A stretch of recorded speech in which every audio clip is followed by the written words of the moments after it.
இயேசு கிறிஸ்துவின் இணையற்ற நாமத்தில் என் உள்ளங்கைகளில் உன்னை வரைந்திருக்கிறேன் என்கிற ஆண்டவர் கொடுத்த வாக்கு தத்தத்தோடு கூட சேர்ந்து கிறிஸ்துவில் விசுவாச ஊழியங்களின் சார்பில் உங்கள் அனைவருக்கும் என்னுடைய அன்பான வாழ்த்துதல்களை தெரிவித்துக் கொள்கிறேன்.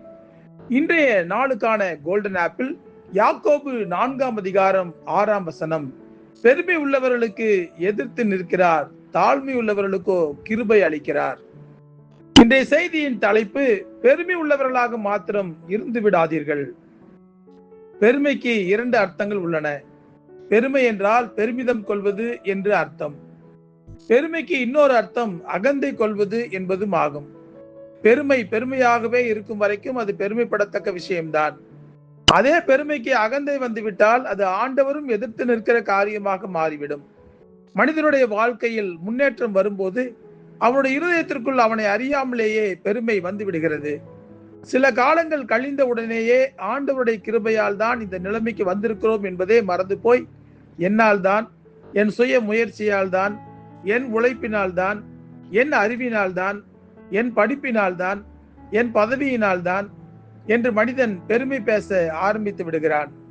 பெருமை என்பது பனிக்கட்டியை போல விரைவில் கரைந்து விடும் என்பதை மனிதர்கள் மறந்து விடுகிறார்கள். நம்மிடம் பறப்பதற்கு சிறகுகள் இருந்தாலும் ஒரு நாள் தரையில் இறங்கியே ஆக வேண்டும் என்பதை நாம் கற்றுக்கொள்ள வேண்டும். இந்த உலகத்தில் நம்மை உருவாக்கின ஆண்டவர் பெருமைப்படும்படியும் நம்மை பெற்றவர்கள் பெருமைப்படும்படியும் தான் நாம் வாழ்ந்து காட்ட வேண்டும். பெருமையால் வீழ்ந்து போனவர்களை குறித்து பரிசுத்த வேதாகமம் தெளிவாக சுட்டி காட்டுகிறது. முதலாவது, ஆண்டவரோடு கூட இருந்த பல தேவதூதர்களில் ஒரு தேவதூதனுக்கு மாத்திரம் பெருமை வந்துவிட்டது. பெருமை வந்துவிட்டால் தான் பேசுவதை யாரும் நிறுத்த மாட்டார்களே.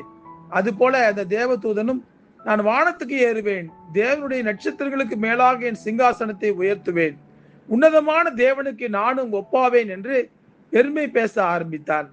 அந்த தேவதூதனை ஆண்டவர் அதல பாதாளத்திற்குள் தள்ளினார். பெருமையினால் அந்த விடிவெள்ளி தூதன் தன்னுடைய மகிமையை இழந்தான். இரண்டாவது, நேபுகாத் நேச்சார் என்னும் ராஜா, இது என் வல்லமையின் பராக்கிரமத்தினால் என் மகிமை பிரதாபத்திற்கென்று என் ராஜ்யத்திற்கு அரண்மனையாக நான் கட்டின மகா பாபிலோன் என்று கூறினான். இந்த நான் என்கிற வார்த்தையை ஆண்டவர் விரும்புவதே இல்லை என்பதை நாம் நினைவில் வைத்துக் கொள்ள வேண்டும்.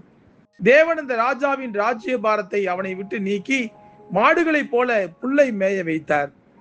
மூன்றாவது, எசேக்கியா ராஜாவுக்கு எதிராக அசீரியா ராஜா ஒருவன் மேட்டிமையான கண்களோடு பெருமையான நெஞ்சோடு படையெடுத்து வந்தான். எசேக்கியா ஆண்டவரை நோக்கி தாழ்மையோடு ஜெபித்த போது ஆண்டவர் ஒரு தூதனை அனுப்பி 1,80,000 பேரை ஒரே இரவில் சங்கரித்து போட உதவி செய்தார். நான்காவதாக, ஆலயத்துக்கு ஜெபம் பண்ண வந்த இருவரில் பரிசேயன் என்பவன் பெருமையோடு கூட ஜெபித்தான். அதில் ஆயக்காரன் மிகுந்த தாழ்மையாய் ஜெபித்தான். ஆண்டவர் பரிசேயனின் ஜெபத்தை தள்ளிவிட்டு ஆயக்காரனை நீதிமானாக மாற்றினார். இந்த 4 சம்பவங்களை பரிசுத்த வேதாகமத்தில் படிக்கும் போது பெருமை எவ்வளவு ஆபத்தானது என்பதை தெரிந்து கொள்ள வேண்டும். நம்மில் பலருக்கு நம்முடைய அழகை குறித்து, படிப்பை குறித்து, பதவியை குறித்து, ஜாதியை குறித்து, நாம் போகிற ஆலயத்தை குறித்து, நாம் பாடுவதை குறித்து, நாம் ஜெபிப்பதை குறித்து, நன்றாக பிரசங்கம் பண்ணுவதை குறித்து, இப்படி அடுக்கடுக்காக பல பெருமைகள். அப்படிப்பட்டவர்களுக்கு ஆண்டவர் எதிர்த்து நிற்கிறார் என்பதை நாம் நினைவில் வைத்துக் கொள்ள வேண்டும். நம் உள்ளத்தில் உள்ள தாழ்மையை ஆண்டவர் கூர்ந்து கவனிக்கிறார். நாம் மனதிற்குள் பெருமை பாராட்டினால் கூட அது ஆண்டவருக்கு நன்றாக தெரிந்துவிடும். சிலருக்கு ஆண்டவருக்கு என்று காணிக்கை கொடுப்பதில் கூட பெருமை காணப்படுகிறது. ஏலம் விட்டு பொருள்களை விற்கிற சில சபைகளில் லட்சக்கணக்கில் ஏலம் கூறி பெருமைக்காகவே சிலர் ஆசீர்வாத தட்டு போன்ற பொருள்களை ஏலம் எடுப்பதை நான் பார்த்திருக்கிறேன். யாராக இருந்தாலும் சரி, எவ்வளவு பெரிய ஆளாக இருந்தாலும் சரி, நாம் தாழ்மையை கற்றுக்கொள்ள வேண்டும். அதுவும் நாம் ஆண்டவரிடமிருந்து கற்றுக்கொள்ள வேண்டும். பெருமைப்பட்டுக் கொள்வதற்கு எல்லாம் இருந்தும் ஆண்டவர் தன்னை தாழ்த்தினார். அதனால்தான் இன்று பரலோகத்தில் சிங்காசனத்தின் மீது அவர் உட்கார்ந்து கொண்டிருக்கிறார். கிருபைதான் அதற்கு முக்கிய காரணம். தாழ்மை உள்ளவர்களுக்கு ஆண்டவர் கிருபை அளிக்கிறார். நாம் பெருமைப்பட்டுக் கொள்வது முக்கியமா, ஆண்டவரிடமிருந்து கிருபையை பெற்றுக் கொள்வது முக்கியமா என்பதை யோசித்து பார்த்து நம்மை முழுமையாக ஆண்டவருக்கு முன்பாக தாழ்த்த வேண்டும். நம்முடைய பெருமையான காரியங்களை பார்த்து உலகம் வேண்டுமானால் ஆச்சரியப்படலாம். ஆனால் ஆண்டவர் நமக்கு எதிர்த்து நிற்கிறார் என்பதை நாம் ஒருபோதும் மறந்துவிடவே கூடாது. தாழ்மையின் இருதயத்தை எனக்கு தாரும் ஆண்டவரே என்று ஆண்டவரை நோக்கி ஜெபிப்போம். ஜெபிக்கலாமா?